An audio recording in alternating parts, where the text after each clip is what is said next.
Hi, I'm Tim. Welcome to Watchbox, and thanks for logging on. If you love what you see here, everything today is for sale. Reach out to tmosso at thewatchbox.com for purchase questions, pricing questions, accessory sets, extra photos. All the information you want to make a purchase can be found at my email address. And we're looking to build inventory, buy, trade, or sell. We pay fast, we pay cash, we will buy your entire collection, no upper limit on value paid.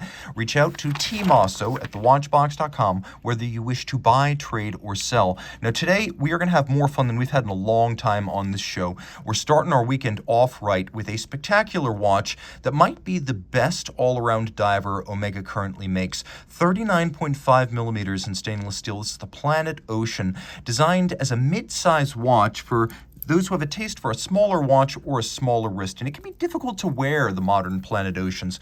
Well, this is the 39.5, still steel, still 600 meters, still helium escape valve, ceramic bezel insert, ceramic dial, master chronometer, no compromise. 14.4 inches isn't exactly ultra thin, but by Planet Ocean standards, it may as well be an FPJorn Chronomet Souverain. Now, the watch is only 45.4 millimeters from lug to lug, and you can see it has pivoted bracelet end links, so the bracelet pulls straight down out of the lugs. It's a really sharp-looking, sharp-fitting watch for those who want Planet Ocean tech and spec without the compromise. It has the same movement that you'll find in the Seamaster Diver 300 meter, which means the 8800. Automatic winding, 55-hour power reserve, coaxial anti-magnetic master chronometer, so it's been tested for shock resistance, anti-magnetism, winding efficiency, power reserve, and of course, chronometry. Now on the dial, you can see there is no shortage of gloss and gleam. We've got this ceramic bezel insert, 120 click bezel that you can use for timing. We have a zirconium oxide black ceramic dial. We have plenty of luminescence with the minute hand and the bezel pearl in differential green, so you can quickly read the timing of the bezel at a glance. And the watch includes a clasp that gives you plenty of flexibility. You can see that there is a 9.6 millimeter push button incremental slider for fine tuning the size, and we have many individual removable links fixed by screws. This is probably the most appealing Planet Ocean to me as a person who favors more traditional sizes, and it is the only Planet Ocean that can directly be compared to something like a Rolex Submariner in fit. Now, jumping from Omega back to Rolex for a moment, here we have what has to be the most engaging GMT Master dial of the 2000s. So this dial, known as the anniversary dial in rich lacquered glossy gleam, came out in 2005 with the launch of the Supercase ceramic bezel 6-digit GMT Master II.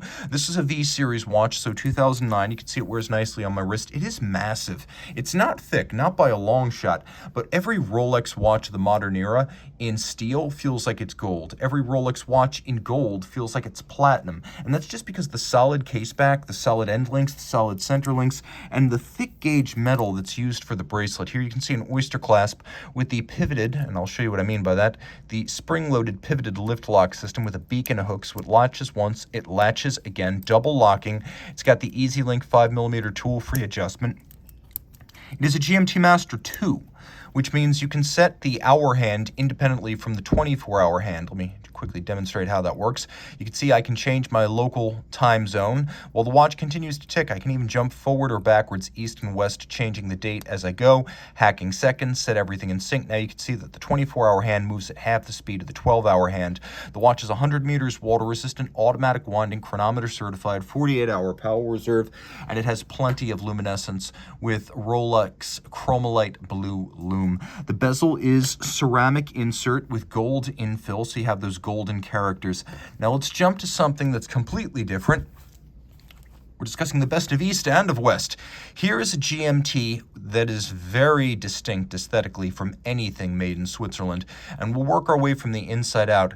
This, of course, is the Grand Seiko SBGE 275 Spring Drive GMT 20th anniversary. 20 years in this year, 2022. Since the original Spring Drive GMT. Now what we have here is a watch with 2 time zones, just like the Rolex, but you can see that the entire bezel is loomed, and it's easy to see it at night, so you can actually do your GMT offset in the dark. The entire bezel is also sapphire capped, so none of that lume can get scratched or scuffed. You can see the 24-hour hand is loomed, so you can also read the time in 24-hour format by night. Now, all of the hands, indices, and dial furniture, such as the power reserve indicator and the logo, are finished using micrometric diamond-tipped milling tools that are operated by hand. So these are handcrafted pieces of dial furniture, and we have a dial that is snow-inspired, but not like the SPJ 211 Snowflake and its derivatives. This is a very different look. This is what you see outside the studio in Shiojiri, where these watches are made in late winter, early spring, as you start to see phase changes in the snow as it transitions between ice and snow and water, and you start to get rougher, more distinct patterns atop the snow drifts as they melt down. That is the snow pattern you're looking at right here. Now, the watch has a 70-hour power reserve. There is a power reserve indicator. It does have independent 12 and 24-hour time zones. You've got a 24-hour scale inboard. The watch has a spring drive movement, 9R16. It's actually a little bit better than standard spring drive. Standard spring drive, you can see the unidirectional governing wheel right there, but standard spring drive has an accuracy of 15 seconds a month. This, using a hand-selected quartz crystal that's been specially aged, is plus or minus 10 seconds a month. So you've got that 3-day power reserve, 10-second a month accuracy, and you've got that unidirectional governing wheel, which unwinds the energy of the mainspring barrel, but there's no Swiss lever, there's no escapement of any kind, so the hand just glides smoothly without starting and stopping. That's distinctive of this technology. Now, despite being a quartz timed watch, there are no batteries, no capacitors, and no motors. The mainspring is geared directly to the seconds hand, and everything in the drivetrain is geared directly to the governing wheel. As the governing wheel turns, it creates an induced electrical current that wakes up that quartz oscillator. It then times the governing wheel using an electromagnetic braking force to slow down the discharge of time, and that is how spring drive works. Now, this watch is steel, 44 millimeters in diameter. It is 200 meters water resistant. It does feature the so-called Zaratsu black polishing that's executed by holding the case against a spinning tin plate, an art that takes about 3 years to master. That makes this watch of dial and of case hand finished, something you rarely see in Swiss watches priced in this range. Now, the watch is a 1,500-piece limited edition for 2022, now available pre-owned. You can see it's large. It's probably on the smallest viable wrist. My wrist is 16 centimeters circumference, so this is 16 centimeters. I could wear this well, but I think any smaller in your wrist is probably going to deal with a little bit of end link overlap, so I think this is the lower limit of possibility. If you want a big watch that wears small, then you want this Blancpain 50 Fathoms, but in titanium. The original 5015 reference came out in 2007. The original 50 Fathoms, which was water resistant to about 300 feet, came out in 1953, and it actually beat the Rolex Submariner to market by a few months, becoming the first modern format dive watch. It was built on contract to the French military for combat divers, the nageurs de combat, and as you can see, the watch still has a very tactical look, bright, luminous, and lustrous. It has a fully loomed, again, sapphire-coated bezel, just like the spring drive GMT you just saw. So the whole bezel, which is 120 click, is loomed for easy reading. Now you've got a countdown timer, or count up timer, I should say, that's easy and intuitive to read. I like that they loom the seconds hand. Not every dive watch does that, but every dive watch should. Now, what makes this watch so wearable for a 45 millimeter is that first, it's titanium. Second, the lug-to-lug dimension is only 50.8 millimeters. So the actual end link to end link distance across the wrist with this 40 millimeter Rolex is more than the lug-to-lug distance with the 50 Fathoms. Throwing it on my wrist, which is 16 centimeters in circumference, you can see that I don't lie. The watch actually wears quite well. It's perfectly proportioned. Across the wrist, it's broad, but it's not overlapping. And then it's thin enough that it'll fit underneath that jacket cuff. The timepiece isn't a dress watch, not by a long shot, but it does have a handsome formality to it, being all grayscale with a few well-chosen white accents. Now, the strap is sailcloth, almost impossible to destroy. It has every indication of being a 10-year strap, as these straps often are. There's rubber on the bottom, so the textile doesn't aggress against your wrist. We have a 50 Fathoms titanium pin buckle. This model came out in 2018 in titanium, and it's different from the standard steel watch in that the case is satin finished rather than polished, which I appreciate. You can see that the strap is held in using hex nuts and bars, which is a much more secure arrangement than spring bars. You can see on the reverse side, caliber 1315 is gorgeous. It has 3 mainspring barrels, automatic winding, and a 5-day power reserve. These movements are well known to run within a second a day, so they could easily earn chronometer certificates if they were thusly challenged. Now you can see that we have a silicone hairspring and a free sprung balance. The watch is anti-magnetic and shock resistant. There's a lovely triple finish, including media blasting satination and anglage on the golden rotor. We have a lovely spiral graining across the bridges and mirrored anglage a mile wide on the edge of every bridge, some of the most impressive I've seen on a mass-produced watch. You can see solarization on the ratchet wheel. And then we have black polished screw heads with chamfered slots and circumference. It does have quick set, it does have hacking seconds, it is a 4 Hz beat rate, and the movement is 6 positions adjusted, not 5 like a chronometer, 6, giving inaccuracy and deviation no place to hide. A very formidable watch, redoubtable in every way. Now let's jump to a very different kind of sports watch, still a diver, and with spectacular lume. You probably already know the brand. You can see here, this is the first ever dive watch from Resence, the Type 5. This is the Type 5N for Night Blue, which was launched in 2019. You can see I have a unidirectional rotating dive bezel with a pearl, and I can line that up with the minute hand, which you'll appreciate is part of a regulator dial. We have the seconds runner, which is not actually a seconds subregister. It makes 1 circuit every 90 seconds. But then we have our minutes, we have our hours, and then we have a thermometer, because this is one of the oil-filled models. This will let you know whether you're approaching the extremes that limit the use of the watch. Spoiler alert, you'll never encounter them. It is a brightly loomed watch, and it is a regulator dial. Since we do have a separation of the hours and the minutes and the seconds, you can easily read the watch, and you set it using the case back just like so. So right here, you could see that it is 4 o'clock because the index is at 60 and then the hour hand is down at 4. And it's just a lot of fun to play with this watch. But because it is a diver and because the minute hand does move relative to the bezel, you can't have the minute hand moving in the incorrect direction. That's why dive bezels only move in one direction. You don't want to accidentally extend your dive. So what you do here is once you have set the time using the case back, you lock it in place using this little mechanism here. Now the watch is 105 meters water resistant, and it is extremely water tolerant for a Resence watch, which previously were not rated water resistant at all. Now the timepiece has a rubber strap, so you can absolutely swim with it. It is 48 millimeters in diameter, but it's under 52 millimeters lug to lug, so it does not wear like a 48. Now, taking a quick look at the watch on my wrist, you can see it wears more like a 45. It's not exceptionally broad. The case is titanium, but look how much case there is here. It's a sliver. It's barely there. Most of the watch is some sort of sapphire. We have 40 milliliters of oil on the dial side. The Resence orbital convex system module is all in-house watchmaking, and since it's submerged in oil, it's sealed for life and self-lubricating. You can wind the case and set the case with the case back, but here's the thing. It's powered by an ETA 2824, so it's automatic winding. You don't need to wind it. The ETA 2824 is the only part of the watch that ever needs to be serviced. The rest of it, being sealed for life, is zero maintenance. So this is actually one of the simplest watches to service. That's important to note because a lot of people think that the complexity of these watches means that servicing is going to be more intensive. In fact, it is less because of the way the watch is made.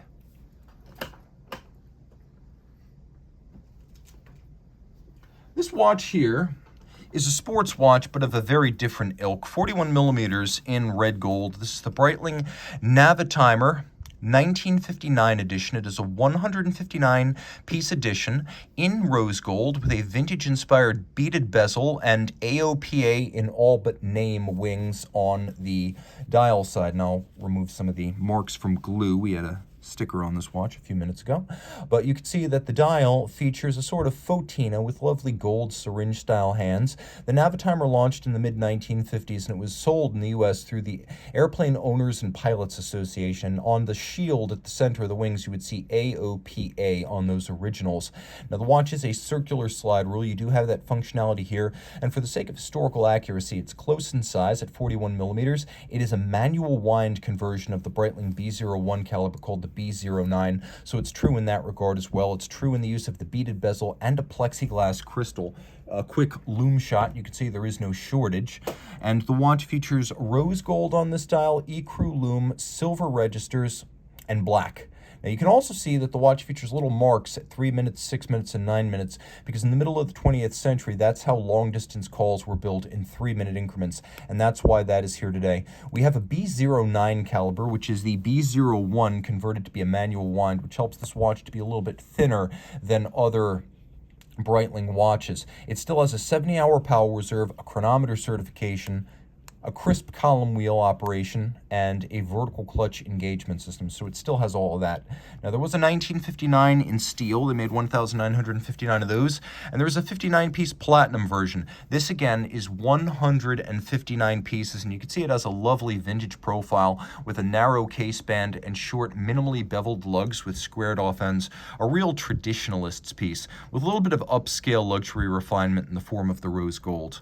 But let's say you want to go all out with colored gold, but you want a dress watch, and you want even greater minimalism. Well, here we have a 100th anniversary Cartier Tank Centré. It is a watch designed after the original from 1921, and it also pays homage to the 2005 Cartier Tank Centré from the CPCP Collection Privée Cartier Paris, which was the high horology collection from 1998 to 2008. So this watch is very similar to that one, being about 46 millimeters lug tip to lug tip and 23.3 millimeters across. It's only 7 millimeters thick. It's powered by a Jaeger-LeCoultre 849 ultra-thin manual wind movement. This is a limited edition of 150 pieces. And with an original retail price of almost $30,000, it was priced extremely ambitiously as a true luxury piece. A lot of that is down to the JLC movement and the way the watch is built. The JLC movement is only 1.85 millimeters thick, and it's related to the reference 1000, reference 2003 ultra-thin movement built for Vacheron and AP during the 1950s. That ultra-thin was 1.65 millimeters thicker. This 849 was a 1994 evolution of that original design that was just fractionally thicker, but a lot more robust and accurate. The 849 is beautifully hand-finished. It is ultra-thin. It is a manual wind, 36-hour power reserve, 21.6 beat rate, high horology movement, the heart of a hero inside a glorious design icon from Cartier. To make this watch as thin as it is, you can see that lovely blue sapphire cabochon on the crown. But what happens is the case back is inserted, and then lateral screws are inserted on each side to hold it all together. And it only measures 7 millimeters thick. I've measured it. We have a lovely cambered sapphire that traces the arc of the case from end to end, but also from side to side. It is a beautiful watch that has a lovely champagne dial designed to look like the 1921 watch had it been aged benignly for 1 century. Throwing it on the wrist, you can see it is a broad watch. It's not exactly like the 2005 watch, because that watch would have featured Arabic numerals. This one has more classical and more Cartier-like Roman numerals. It is a broad thing across the wrist. Don't think of it as a 23.3 millimeter watch, because although it is that wide, it wears more like a 40 millimeter round watch, and that's the better way to think of it. This is one of the all-time greats from Cartier, and I know that it's going to be remembered as a high watermark of Cartier design in the 20s, both the 1920s and the 2020s. Sticking with simple dress watches, this is about as much fun as you can have with 3 hands, or at the very least, it's about as handsome as a 3-hand watch can be. 40 millimeters in platinum, this is a 200-piece limited edition from 2015, which was the 200th anniversary of the birth of F.A. Lange, the founder of modern watchmaking in East Germany, in Glashütte. Now, the watch, of course, features the 1815 dial. 1815 collection watches at Lange feature Arabic numerals. That's what we have here. The case is platinum. It's only 9.2 millimeters thick. We have 3 white gold hands, including sub-seconds. The watch does have hacking seconds as well. We have a sterling silver dial. It is a silver medallion that's cut and then galvanized black with the features added that you see here, such as the railroad track, the logo, the calibrations, the sub-seconds, and the hours. When you turn it over, you can see this is caliber L 0511, manual wind, 55-hour power reserve, 21.6 beat rate, and it features all of the hallmarks of modern East German watchmaking, many of which were established standards created by Lange in the 90s. We have the three-quarter bridge, a nod to pocket watchmaking. We have the jewels set in golden chaton fixed by screws, another nod to pocket watchmaking. We have a freehand engraved balance cock, which is a nod to antiquity generally in German watchmaking. No two of these are exactly alike. They're not done with milling machines or lathes. They are done with a burin. We have a black polished swan's neck regulator, case clamp screws, and a cap to the escape wheel. German silver is used, which is an alloy of nickel, copper, and zinc, with the copper giving the bridges and plates that golden hue. We do have the fired blued screws along with the polished screws, which I love. We have engine turning or perlage on the base plate, and then we have mirrored anglage, sparingly but well applied on this movement. And of course, it's all 30 meters water resistant because, hey, it's a dress watch. When you throw it on the wrist, it looks great. It's not excessively broad across the wrist. It's very comfortable. And because it's so thin and the bezel is domed, it's really easy to slide underneath a cuff. This is a watch that wears well with anything. With a black dial and a white metal case, you could consider this to be a fairly sporty dress watch. You don't have to change this watch out when you put on short sleeves. Likewise, as compact as it is, a woman could also wear this and make a big impact on a smaller wrist. Sticking with Lange for a moment, I lied. Maybe this is the most fun you can have with a three-hand watch. This is the 2019 39.9 millimeter diameter white gold Richard Lange jumping seconds. I apologize for my fingerprints here, guys, but if you glove your hands and drop a watch during a one-take recording, that's going to be a lot of extra work and possibly a damaged watch. So I always work barehanded. I do my best to manicure my fingers. For a guy, not awful. But here we go. So again, sterling silver dial. Here we have a nearly but not quite 40 millimeter white gold case. We have a watch with a Seifert scale, Johann Seifert, creating this triple overlapping scale. It's not a Venn diagram, though it's often mistaken for one. We have a jumping second complication, which is often known as a technical complication or a doctor's complication for precise reading of pulses. We have three hands separately mounted, so you can see it as a regulator dial with separate hours, minutes, and seconds. You'll also note that not only does it have hacking seconds and jumping seconds, it has 0 reset seconds. When you pull the crown, it resets to 0. There's a little power reserve indicator down at 6 o'clock. Well, I guess it's actually 4 o'clock on the dial, 6 o'clock on the watch face, but it turns red when the manual wind 45-hour power reserve is down to 10 hours or fewer remaining. Now, the watch also includes a gorgeous movement, which you can see is beautifully sized to fit the case back and just rife with refinement. We have a remontoire d'égalité, or a constant force device. So for the 45 hours that this watch is operating, in spite of the power-intensive jumping seconds, the balance maintains constant amplitude. Now, you can see this is a free-sprung balance, and it includes a refinement rarely seen on Lange watches, an overcoil hairspring. We get chronometer-style 5-position adjustment. We have the same standards of finish that you saw on the other watch just before on the caliber L051, but take note, we have an elaborate and extensive jumping seconds complication visible, and then you can see the mechanism that underpins the 0 reset second system. See that? You can easily see the mechanism that underpins the 0 reset with the hammer and the action. Very, very cool. This watch is a lot of fun to wear, and you can see once I throw it on the wrist, it's really no larger than the 1815 we just saw. It's a bit thicker, though not by much, at around 10 millimeters thick. The timepiece wears relatively short across the wrist. No real issues there. It's a dress watch and a great one, but again, you've got that sportiness with the combination of a white metal, a dark dial, and a few well-chosen flashes of red color on that dial. Remontoire constant force device, deadbeat seconds, 0 reset seconds, a power reserve indicator. This is a deceptively complicated watch. But let's say 40 millimeters or thereabout is still too much for your tastes or your wrist. Well, JLC has just the answer. We have here a lovely 37 millimeter platinum 250-piece limited edition blue metallic dial tritium dial, Master Perpetual Calendar. Now, these watches came out around the turn of the century. There was a whole series of them, limited editions of 250 pieces with platinum cases and metallic blue sunburst dials. The earlier examples featured the tritium dial you see right here, and this is a real tritium dial. You can see the ecru lume is faded for real, not photina. We have the IWC Kurt Klaus Perpetual Calendar system with a French language calendar in this instance, and it is a wonderfully handsome watch that is ultra thin, platinum, weighty, and it gives you the best of both worlds. You get that hefty platinum case back here, but it is a hunter case back, so you can enjoy the driver, which is a 889 base. No expense spared here. You see, back then, JLC still invested a lot of hand finishing on its mass-produced movements.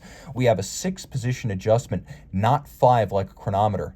We have 22 karat gold in the mass on the winding rotor, not today's 21, 18, or tungsten. 22 for maximum winding efficiency, 6-position adjustment, and a gorgeous movement, beautifully made. This was the go-to high horology automatic movement during the 1980s and 1990s for brands that really wanted to make a statement about their high horology chops, and JLC, of course, made this movement, meaning here it's being used by the brand that built it, which is not always the case. You would see a ton of these in Vacheron and AP watches during the 80s and 90s. And you can see we have, note that this is a 250-piece limited edition, and what's interesting to me is that back when this case was made, being a fairly involved construction, it includes a little guild mark. You can see there's a guild number and a guild symbol. That means that JLC did not build the case, although JLC in the modern era builds most of its cases. It may be that at the time this watch was made, either because of the complexity of the Hunter caseback, or perhaps JLC was simply too early in its evolution as a case maker to build the case for this watch, which makes it a wonderful piece of the company's history. Now, it is the IWC Kurt Klaus Perpetual Calendar system. JLC adapted it with some changes because a lot of people accidentally set the watch ahead days or even months when trying to set the time or wind the IWC version of this movement. JLC added a pusher adjuster and decoupled the complication from the crown so you can't accidentally set it this way. You push once, everything moves in step, including the moon phase. So all you need to do is set the correct date, and everything else will move in sync. Now today, when you get a JLC watch, oftentimes you just get a pin buckle. Now if the watch has platinum, sometimes you just get a white gold buckle. But back then, JLC used platinum clasps on platinum watches, which is a wonderful way of making a statement. No compromise, 22 karat winding rotor, 6-position adjustment, display case back and solid case back, and a full platinum clasp for a platinum watch. And again, it is a perpetual calendar. Set it once and you won't have to check it again until the year 2100. Well, service is accepted.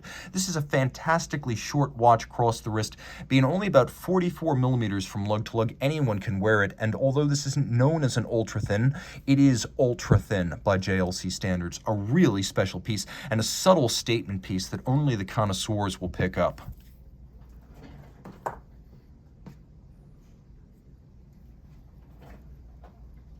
Speaking of IWC chose 2008 as a year to pay homage to a lot of its greatest ever references.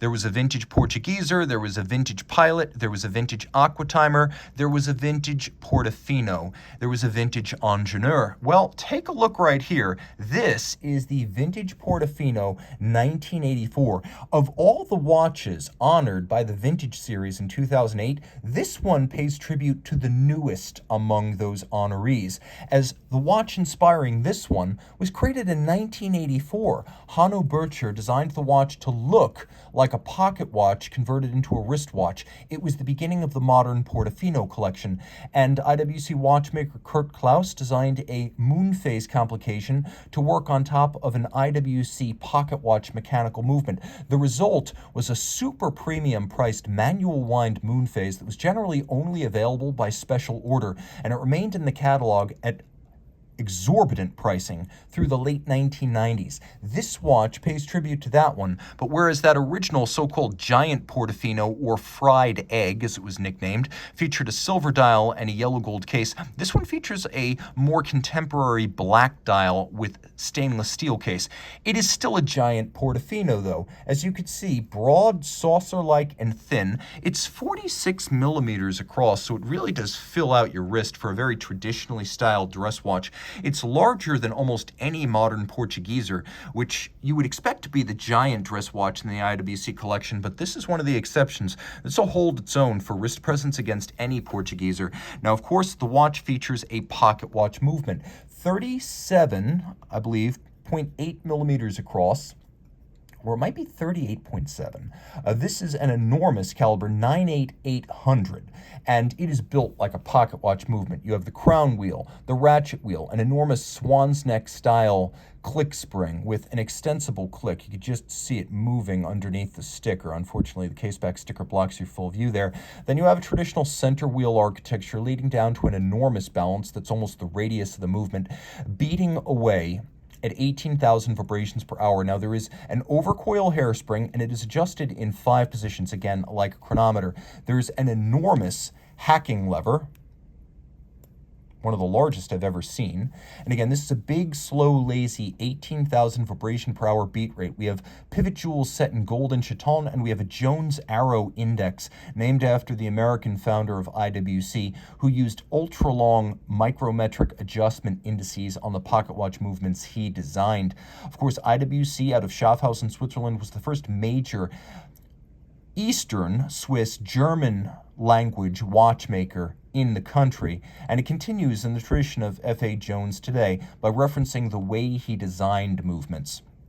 Now, of course, the watch is a manual wind. It's got a 46-hour power reserve, and it does have a moon phase display, a very cool and very unusual modern IWC. I've always said that I prefer the Portofinos over the Portuguesers as my choice of IWC dress watch. All right, let's jump to something outrageous. FPJorn Tourbillon Vertical, or technically speaking, this is the Tourbillon Souverain in the modern era. This is a watch launched in 2019, 42 millimeters in diameter in red gold with a black dial. This is the boutique edition, only available at FPJorn factory stores.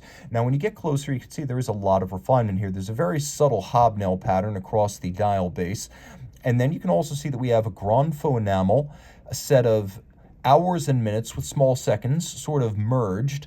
We have a polished concave surrounding a vertical tourbillon that makes one circuit every 30 seconds, so it moves at twice the speed of a standard tourbillon. The idea being, no matter how the watch lays on your dresser at night, dial up, dial down, or crown up, the watch will always have a vertical orientation to the tourbillon. So the idea here is that a combination of 6-position adjustment, an overcoil hairspring, and the remontoir constant force device will take care of precision when the watch is on the wrist. When the watch is not on the wrist, the tourbillon sits vertical, and it reclaims its original Abraham Louis Breguet intended purpose as a mechanism for evening out the effects of gravity on the escapement. So that is why there is a vertical tourbillon. Now, there are a few changes. The movement is now larger, just as the case is larger. It's still solid gold, though you can see that the underside of the mechanism for the tourbillon and the remontoir all black polished. For 45 hours, the remontoir ensures constant balance amplitude via constant force from the mainspring barrel. It does have an 80-hour power reserve compared to the original watch's 42. You can see that there is a polished concave and rose gold on the bottom so that you can better appreciate the tourbillon from the underside. It's a big watch. It's over 51 millimeters from lug to lug, though it's not a huge watch. You can see on my wrist, it's filling out the wrist. So you probably don't want to wear this on a wrist any smaller than 15 centimeters circumference. If you've got a smaller wrist and you want a high-end Jorn, that's okay. I've got an option for you. I have here the FPJorn Chronomet of Resonance, the 20th anniversary model as launched in 2020. Here, 40 millimeters in platinum with a rose gold dial. It has the full factory 5-link platinum bracelet, which is priced at tens of thousands of dollars to purchase as an accessory. Now, the watch includes 2 dials, and one's in 24-hour format, one's in 12-hour format, so it has the symmetrical layout of the Res 1, Res 2, and the 2019 Res, but it has the 24-hour second time zone of the parking meter style Res 3, so you get the best of both worlds. It's a true dual time watch, and yet it has a symmetry to its dial that a lot of people find pleasing. Being a 40mm watch and a much thinner watch, it fits better on my wrist than the Tourbillon Vertical.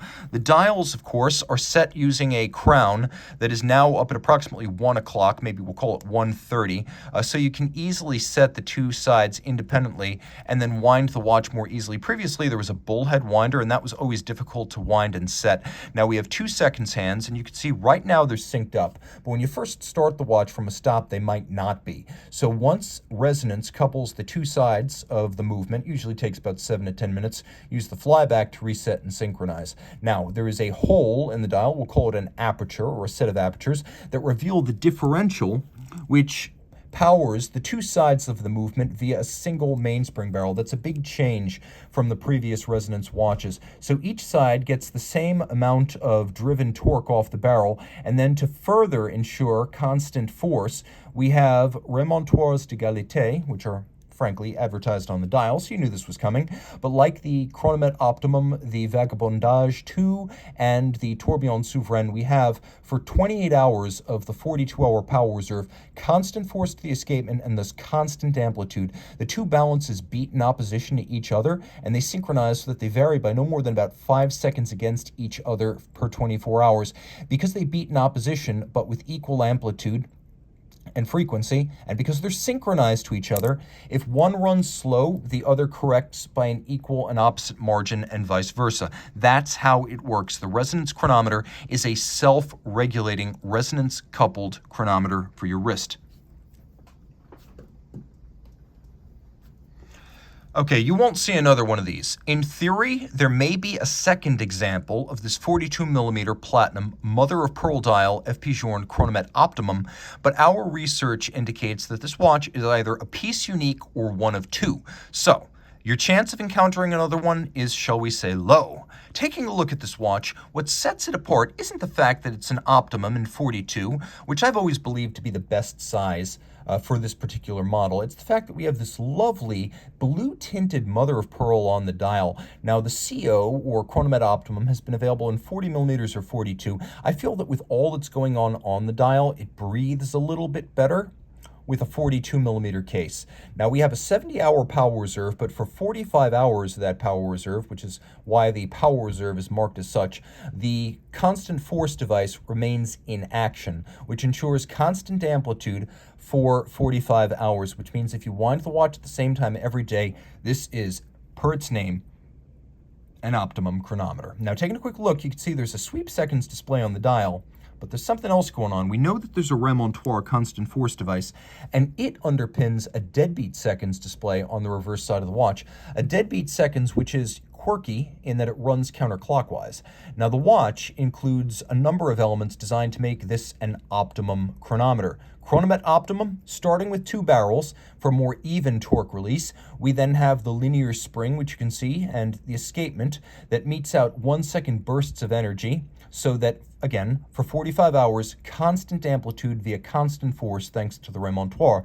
You can see 2 unlubricated titanium escape wheels inspired by Breguet's natural escapement. This is a double direct impulse system that FPJorn has invented to eliminate the use of a Swiss lever.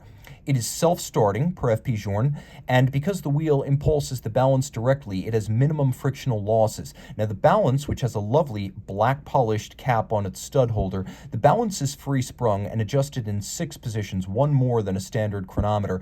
It also features an overcoil hairspring, something that is rare on Jorn watches. This is, per FPJorn, the most accurate mechanical watch that he knows how to make. It's got an impressive wrist stance, but it's far thinner than the Tourbillon Vertical.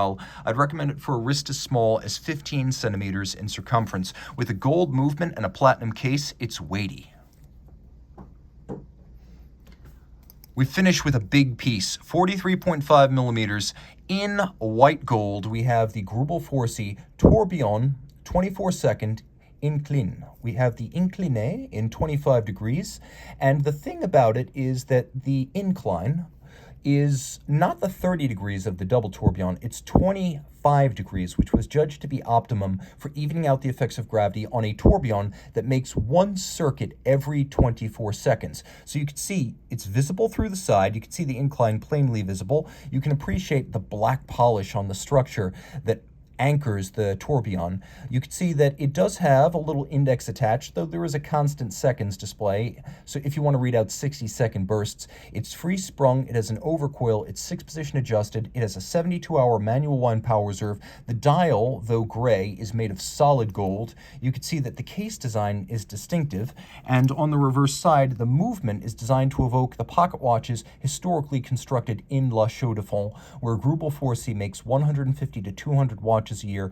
Everything you see here is best in the world in quality and care. The watch also wears nicely on my wrist. At 43.5 millimeters, this is a surprisingly wearable Grubel. I wouldn't wear it on a wrist smaller than my 16 centimeters circumference, but it fits just fine right here. The Tourbillon is worth the price of admission by itself. Reach out to Tmosso at thewatchbox.com for purchase and pricing details.